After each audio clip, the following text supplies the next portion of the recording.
Missionary की तरफ से, इस ईसाई मिशनरी की तरफ से कि उनकी बीमारी को ठीक कर दिया जाएगा। और इसी झांसे में आकर इन तमाम परिवारों ने अपना धर्म परिवर्तन कर लिया। बताया जा रहा है कि इनकी संख्या करीब 400 है और ये 28 अक्टूबर की घटना है जब इस तरह से बरगलाकर, धोखा देकर, लालच दिखाकर इनका धर्मांतरण कराया गया। आपको बता दें कि पैसे का लालच दिया गया, हिंदुओं को गुमराह करने की कोशिश हुई, इस तरह के आरोप लग रहे हैं। हिंदू संगठन अब विरोध प्रदर्शन भी कर रहे हैं। बिल्कुल, और ये 4 तस्वीरें भी इस वक्त हम आपको लगातार दिखा रहे हैं किस तरीके से धर्मांतरण का खेल यहां पर चल रहा है और कैसे लोगों को बरगलाकर, उन्हें धमकी देकर, उन्हें लालच देकर धर्मांतरण करवाया जा रहा है। हिंदू संगठनों का विरोध भी लगातार जारी है। सबसे बड़ा सवाल कि जबरन धर्मांतरण, लोगों का ब्रेन वॉश करके आखिरकार कब तक चलता रहेगा। सैकड़ों का धर्म परिवर्तन सैकड़ों लोगों का यहां पर करवाया गया और जयपुर में जबरन धर्मांतरण की तस्वीरें यहां पर बता रही हैं कि किस तरीके से ये कोशिशें यहां पर की जा रही हैं। तो राजस्थान के जयपुर में धर्म परिवर्तन कराने का सनसनीखेज मामला सामने आया है। जयपुर में करीब 400 लोगों का धर्मांतरण कराया गया है।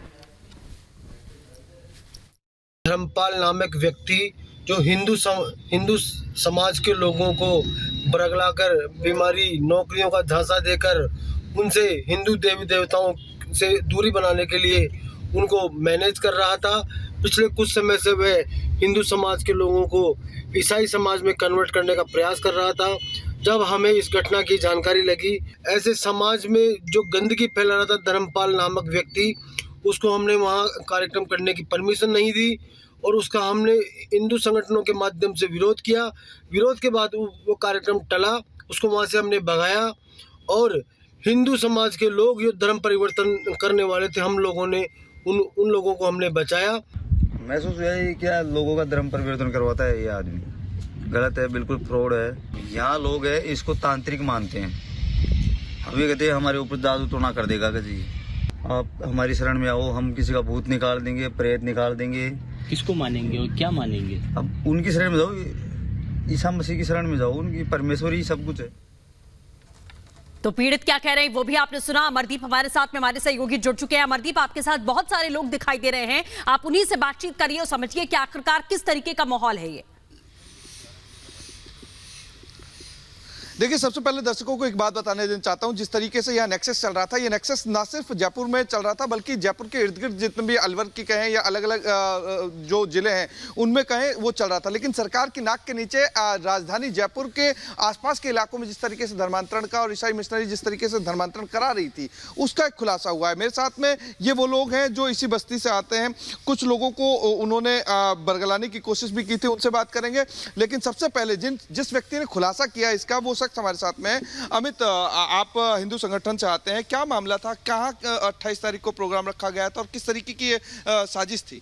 यहाँ राजस्थान सरकार के सामने इनका खुफिया तंत्र बिल्कुल फैल है और इतना बड़ा 2-3 साल से इनका बहुत बड़ा स्कैंडल चल रहा था। यहाँ सामुदायिक भवन में 100-100, 200 लोगों की टुकड़ियाँ बनाकर, झूठे ढोंग रचकर लोगों के ऊपर हाथ रख कर तुम्हारी बीमारियाँ दूर हो जाएगी, तुम कर्जे से मुक्त हो जाओगे, तुम पैसे वाले बन जाओगे, तुम्हारे बच्चे नौकरियां लग जाएंगे, ऐसे झांसे दे के हिंदू देवी देवताओं के खिलाफ भड़काया जा रहा था। और इनका बहुत बड़ा प्रोग्राम जिसमें 3-4 हज़ार लोगों का एकत्र होना और एक पंजाब से सिद्धू का आना, एक बहुत बड़ा इनका स्कैंडल था। वो हमारे को पता लगा, हम हिंदू संगठनों से बात करके एक बड़ी मीटिंग बुला के इसका विरोध किया। विरोध करते ही वो ढोंगी बाबा यहाँ से भग गया और वो अब तक भी नहीं दिखाई दे रहा। मेरे साथ में वो शख्स मौजूद है जिनको धर्म परिवर्तन के नाम पे बरगलाया गया था, जिनको बताया गया था। क्या कहा गया था आपसे, क्या कहते थे वो लोग? प्रभु इसी में आओ, आप ईसाई बन जाओ। हाँ। अच्छा, भगवानों के लिए क्या आपको चंगाई मिलेगी, भगवानों को भोग मत लगाओ। भगवानों को भोग मत लगाओ। हाँ। और घर में कोई पोस्टर है गणेश जी की मूर्ति वगैरह, उसको सबको हटा दो। अच्छा, और चंगाई मिलेगी आपको, धन लाभ होगा, आपको धन लाभ होगा। अच्छा, और आपकी तो कितने दिन आपने उनकी धर्म में रहने की कोशिश की? 1 साल तक। 1 साल तक रहे आप? तो 1 साल तक आपने पूजा पाठ सब बंद कर दी थी? हैं? तो किसी भी तरीके की कोई चीजें आपकी सही हुई? आर्थिक स्थिति आपकी सही नहीं हुई। बोले थे कि दारू छूट जाएगी, सिगरेट छूट जाएगी, गुटखा छूट जाएगा। हाँ। कुछ नहीं छूटा। परिवार की स्थिति भी डाउन हो गई और भी ज़्यादा हो गई। आप वापस से अपने धर्म में ही आ गए? हाँ, हमारे धर्म में आ तो ये वो शख्स हैं जो वापस से अपने धर्म में आ चुके हैं, 1 साल रह करके देख लिया जो की अमरदीप, हम चाहेंगे कि जो लोग आपके साथ मौजूद हैं जरा इनसे हम ये भी जानना चाहेंगे, क्योंकि हमने देखा कुछ और जगहों पर भी ऐसे केस हुए हैं, हाल में मेरठ में भी ऐसे मामले सामने आए जहां पर घर में जबरन अगर वो पूजा पाठ करते हैं तो उनको दबाव बनाया जाता है। कई बार मारपीट की घटनाएं भी उनके साथ की गई कि आप हिंदू देवी देवताओं की पूजा ना करें। देखिए, बिल्कुल इस तरीके का मामला हाल ही में 1 महीने पहले अलवर में भी आया था। वहां पे भी इस तरीके का दबाव बनाया गया था कि एक परिवार ने बाकी मेंबरों के साथ में ईसाई धर्म अपना लिया था, लेकिन एक शख्स था जो हिंदू धर्म में ही था, उसको मारपिटाई करते थे, दबाव बनाते थे। मारपिटाई करते थे अगर जब करते प्रार्थना बुलाते थे, पहले यहाँ पर भाई साहब के किराए में मकान में रह के गए थे। अच्छा, यहाँ पे जो दबाव भी बनाया जाता था क्या, धर्म परिवर्तन करना ही है आपको और नहीं करोगे तो दिक्कत परेशानी खड़ी हो जाएगी? यहाँ दबाव तो बनाते थे, मगर कई लोग ध्यान नहीं देते थे उनके दबाव के ऊपर। जैसे कि कई बार मैं गया भाई साहब के साथ, तो मैं उनकी बातें सुनकर कुछ तो कंफ्यूज हुआ, कुछ ही 1-2 बार गया इनके साथ, तो फिर मेरे को अच्छा नहीं लगा, तो फिर मैं नहीं गया बात। बिल्कुल अमरदीप, आप इन तमाम लोगों से बातचीत कर रहे हैं इस वक्त और देख रहे हैं कि किस तरीके से ये डरे हुए और ये भी बता रहे हैं कि कैसे हालातों का सामना इन्हें करना पड़ता है। अब आपको अमरदीप हम वापस लौटेंगे आपके पास, लेकिन वो तस्वीर भी यहां पर दिखाएंगे। आप देख सकते हैं कि किस तरीके से लोगों का ब्रेन वॉश करके एक मिशनरी के ऊपर यह आरोप यहां पर लगाया जा रहा है और उन सभी लोगों का धर्म परिवर्तन 28 अक्टूबर का ये वीडियो बताया जा रहा है कि तमाम ये हिंदू धर्म से जुड़े हुए लोग जिनका धर्म परिवर्तन करने की कोशिश यहां पर की गई और लालच देकर, आप ये जो जानकारी लोग भी बता रहे हैं कि लालच देकर और उन्हें कहीं ना कहीं गुमराह करके धर्म परिवर्तन की जो कोशिश है वो लगातार जारी है। 1-2 नहीं बल्कि 400 से ज्यादा लोगों का धर्मांतरण कराने की कोशिश की गई। तो ये तस्वीरें हम आपको 28 अक्टूबर की दिखा रहे हैं। यही आरोप है कि इसी कार्यक्रम के दौरान धर्मांतरण कराया गया। कुछ लोगों का ये भी कहना है कि करीब 1 साल से इनको तरह तरह के कार्यक्रमों में ले जाया जा रहा था और उसके बाद दबाव बनाया गया। ये भी कहा गया कि आपकी बीमारी ठीक हो जाएगी, अगर आपकी कोई आर्थिक तंगी है वो ठीक हो जाएगी जैसे ही आप ईसाई धर्म अपना लेंगे। और इसी झांसे में कई लोग आए, हालांकि बाद में उन्हें ऐसा लगा कि शायद उन्होंने गलती की है तो उन पर दबाव बनाया गया।